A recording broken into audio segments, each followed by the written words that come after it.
Hello, everybody. Hello, and welcome to A Course in Miracles 365 Awakening to Love. I'm your host, Tomas Garza, and I'm excited for today's show for a number of reasons. First and foremost, it is always a pleasure to be here with you and to share my own experience with A Course in Miracles with you. And this is universal spirituality, so it applies no matter who you are, no matter where you're from in the world, no matter what your religious or spiritual background. We're talking universal principles here. And today's lesson in the workbook for students is simple, it's beautiful, and it's deeply, deeply profound. So, because I want the live to last more than 1 or 2 minutes, I'll have plenty to say about that. And I also welcome your questions, your comments, and thank you to everybody that's tuning in live here. I'll check all of those live comments and give you a shout out, say hello in a few minutes. But thank you for tuning in and for all of your shares, likes, the loves, the hearts. I love it. It's so much fun to be able to present all of this in a worldwide, literally a worldwide global community format. So I thank you once again for tuning in here on Enlightened World Network. All right, so lesson 48, of course, as you would imagine, is a continuation of lesson 47, which has been a continuation of lesson 46, and so on, and so on, and so on. Yeah. Yesterday, we were looking at a very fundamentally important concept of getting out of our own way. And if you did not catch yesterday's live stream, what I mean by that, what any spiritual teacher, no matter what the tradition is, means by getting out of our own way is not trying to orchestrate and manipulate the world on our own. We cannot ever guarantee that any choice that we make in the world, right? We cannot guarantee that any choice we make ourselves, trying to do things as best we can, and we may have genuine intent, but we cannot guarantee that if we leave things to our own devices, that everything that we touch, everything we say, everything we think, any action that we take is going to have a profoundly positive impact on every single person. Why we don't know all ends, and we're confused. We're confused, and spiritual practice, including A Course in Miracles, tells us that we're confused about the nature of reality. We're mistaking illusions, and that is the illusion of separation for reality. We think we're separate from everything else, from everyone else, and from God, the source of our being. And that is a mistake. Mistakes, happily, can be corrected. And that is what the workbook for students of A Course in Miracles is for. It's what it's all about, is correction of error. We also, some of us anyway, are raised to believe that there is something fundamentally wrong with us, that we are broken. And I am here to tell you, A Course in Miracles is here to tell you that no, you are not broken. At our core, we have remained completely unchanged despite all of our many, many lifetimes of having an apparently separate existence, where we run around seemingly competing with one another, struggling against ourselves, against one another. And isn't it happy? Isn't it a wonderful thing to hear, whether you believe it right now or not? Isn't it a wonderful thing to hear that this is an illusion and that there is nothing to fear? There's nothing to fear.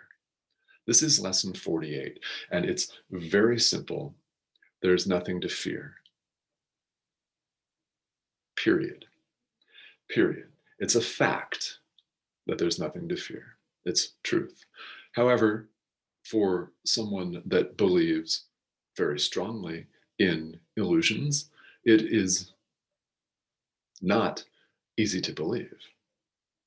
In fact, it seems patently false, a pipe dream, maybe, a lie, even.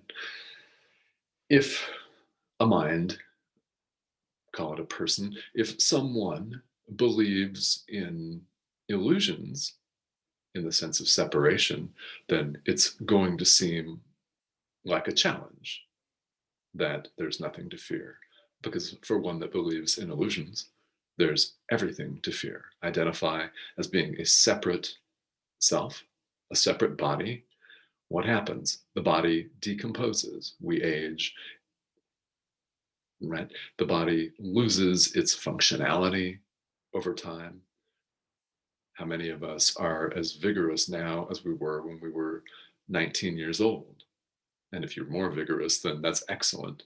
But the point here is that if we identify with the supposedly solid physical objects like bodies, like our profession, we end up experiencing profound disappointment. Why? It doesn't last. Illusions don't last. Truth simply is. And what we're doing is we're awakening to the truth. And there is indeed nothing to fear. I know that everyone watching this live stream has had the sense of worrying about something. We spend a lot of our time, don't we, worrying about the future, about what's coming in the future, about what we're going to do this afternoon, what we're going to have for dinner this afternoon, what's going to happen tomorrow. Will we be able to make certain payments and obligations next month? Well, the worries come in all different shapes and sizes, but it's still the same worry. It's fear, it's a sense of lack, it's anxiety, it could take the form of depression, takes many forms, right? It's still fear. And we're saying today, the workbook is saying unequivocally, with 100% certainty, there is nothing to fear.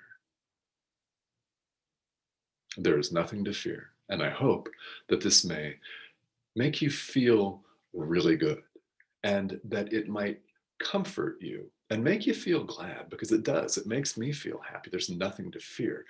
Instinctively, growing up, I knew that. I was raised in a fundamentalist Baptist church in a tradition that wanted everyone to fear, that touted the fear of God, whatever that actually means, right? How can one actually fear perfect love? Well, you could try to deny it, you could run and hide, which is actually what we do in the world. Is we're psychologically, we're spiritually and emotionally trying to hide from ourselves, aren't we? There's nothing to fear. We can stop hiding. We can stop hiding. We can make the choice, the decision to stop hiding right now.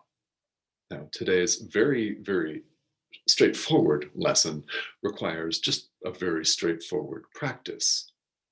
The workbook commentary is very short today. If you're following along, you'll notice that some are 8, 9 paragraphs deep and have a little bit more elaborate recommendations for how one practices the day's idea. Today, just repeat it to yourself. You can repeat it with your eyes closed. You can repeat it with your eyes open. There is nothing to fear. Now, if you experience fear, it may not come in a form that you recognize as fearful. It may come in the form of getting annoyed at someone, at something. Frustration, is that love? No, it's fear. You're frustrated because someone or something is acting in a way that you don't want them to, that things aren't going the way you want them to. That's why we experience frustration.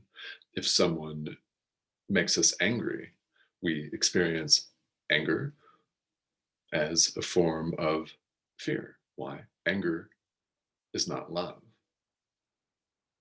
Literally, we have the choice between love or fear. Now, we all choose and have chosen both many, many, many times over. And we're at the point, you are, I promise you, at the point right now watching this live stream where you know the difference. You can feel viscerally in your core, in your heart, in your gut, the difference between loving thoughts and fearful thoughts.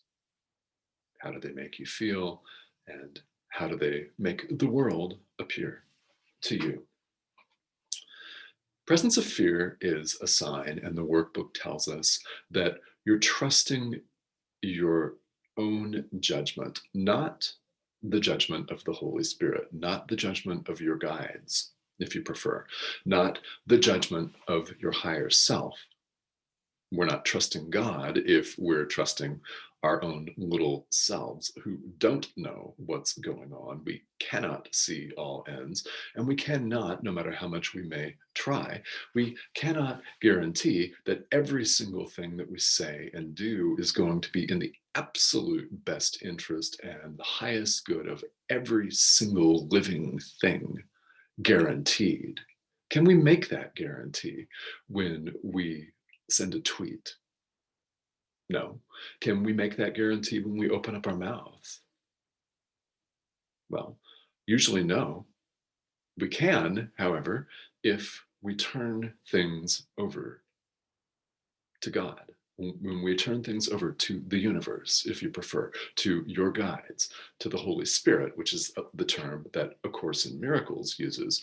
The Holy Spirit is known in Course terminology as many different things, including the voice for God, an intermediary between ourselves and the divine, who does not know conflict. Love only knows itself.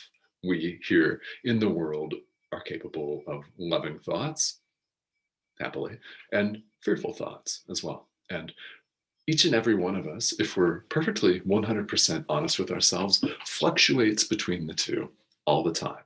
So I'm here to tell you, the workbook is here to tell you, there is literally at the core nothing, nothing, nothing to fear. Nothing to fear. My hope is that you practice this idea.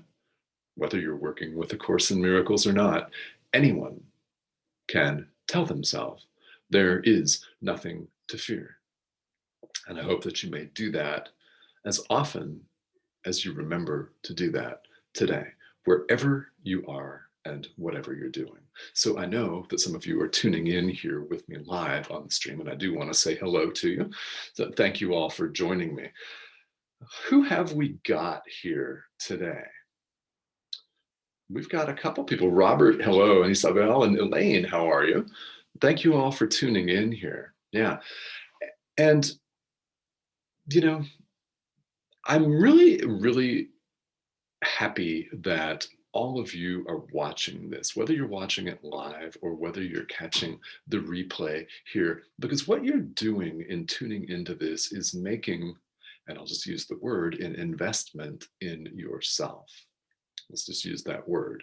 And we're not talking about an investiture of money, but we are talking about you taking time out of your day to listen to somebody who could be on the other side of the world talking about their own experience in spirituality. And my hope is that you may see yourself in some of this.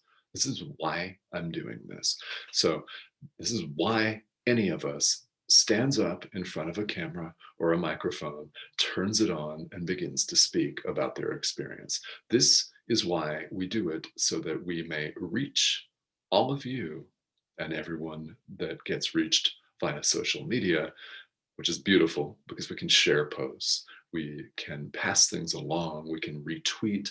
We can do all kinds of things. We can drop a link and share it with people. We're very, very fortunate in the 21st century to have all of these ways of communicating with one another. And it's a beautiful thing. So thank you all. And hi, Nathan. Thank you all for tuning in.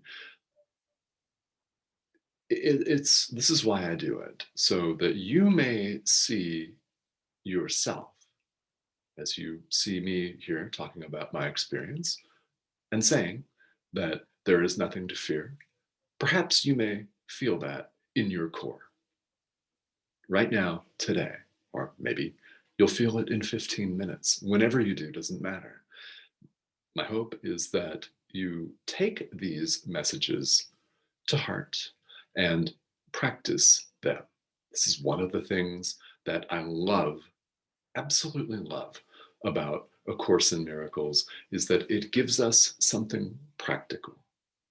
We don't have to believe that there is nothing to fear, but try and experiment with yourself. Tell yourself that. Spend 1 minute repeating the idea that there is nothing to fear and see how you feel at the end of that minute.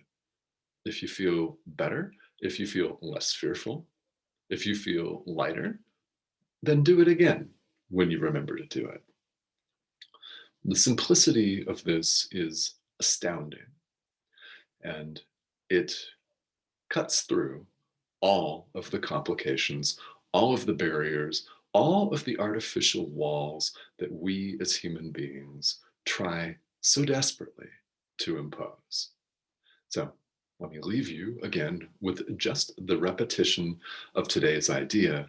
There is nothing to fear, and I will see you back here again tomorrow. Thank you all for joining me. This has been A Course in Miracles 365, Awakening to Love.